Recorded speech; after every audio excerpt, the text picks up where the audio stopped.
Наричат Баку малкия Дубай, а с директен полет той е само на 3 часа път от София. И мисля, че с този редовен рейс ще имаме възможност вече не само на думи, а и на практика и за уикенди, и за работа да имаме голям обмен от туристи и бизнесмени. Транспортната връзка беше окончателно одобрена още преди 2 месеца на среща на президента Румен Радев и колегата му Илхам Алиев.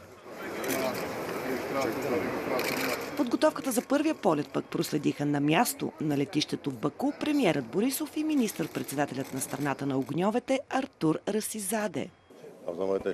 Отношенията между нашите страни са безупречни. Правим всичко възможно, така да остане и за в бъдеще.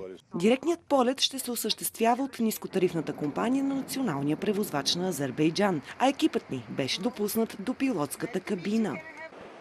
За първи път ли летите до София? Да, за мен е първи полет. Защо е важно да има самолетна линия, която да свързва София с Баку? Вярвам, че този полет ще заздрави приятелството между нашите държави. Така, от Баку ще се пътува по-лесно за работа, защото плановете са Азербайджан да ни помогне с изграждането на газопреносна система и да ни захранва с синьо гориво на ниски цени, но и за развлечение. Искрено се надявам този полет действително да създаде още по-близки и добри контакти между бизнеса на България и Азербайджан. Имаме повече от 3000 азербайджански туристи, които посещават нашата страна годишно. Надявам се, чрез тази директна въздушна авиолиния този поток да се увеличи. А пътниците от Баку видяха историческа възможност за опознаване между двата народа. Направихте си селфи с премиерите?